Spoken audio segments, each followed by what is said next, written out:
Hi friends, இப்போ ஆகா கல்யாணம் பார்க்க போகிறோம். ஆகா கல்யாணத்தில் இவ்வளோ கொடூரமாக போகுதேன்னு நம்ம எதுவும் எதிர்பார்க்கலங்க. சகுனி சித்ரா சமைக்கும் போது அவங்களோட மைண்ட் வாய்ஸ் பார்க்கணுமே.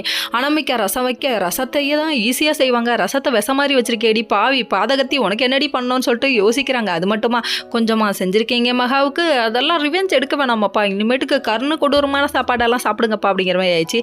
சரி, இதெல்லாம் ஒரு பக்கம் இருக்குது. இன்னொரு பக்கம் ஐஸ்வர்யா வேற எரியிற நெருப்பில் எண்ணெய் ஊற்றுற விதமாக இவ்வளோ நாள் மகா எப்படி கஷ்டப்பட்டுருப்பா, கஷ்டப்படுங்க அப்படின்னு சொல்கிறாங்க.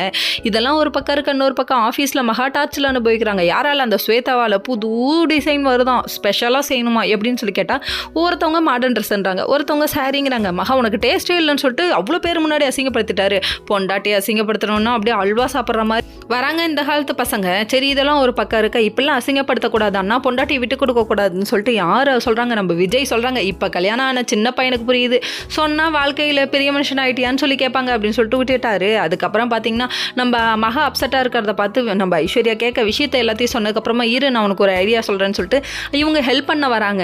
என்னன்னு பார்க்குறீங்களா, நிறைய ட்ரெஸ் எல்லாம் ஆர்டர் போட்டு வச்சுட்டு, அதாவது சகுனி சித்ராவை அமௌண்ட் கட்ட வச்சுட்டாங்க. வேற லெவல். நீங்கள் இப்படி ஒரு மாமியாருக்கு ஏற்ற சிறந்த மருமகள் அப்படிங்கிற மாதிரி இருக்குது. வீட்டில் எல்லாரும் என்னாச்சுமா, ஏமா இவ்வளோ ட்ரெஸ் ஆர்டர் போட்டிருக்கேன்னு கேட்டதுக்கு இதுக்கு ஒரு பதில் இருக்குது. நம்ம மகாவுக்கு ரசனையே இல்லை, டேஸ்ட்டே இல்லைன்னு ஒருத்தவங்க சொல்லியிருக்காங்க. யாருன்னு அப்புறமா சொல்கிறேன், நான் மகாவை ரெடி பண்ணி கூப்பிட்டு வரேன் அப்படின்றாங்க. தரமான சம்பவத்தை இதுக்கப்புறம் தான் பார்க்க போகிறீங்க. ஓகே.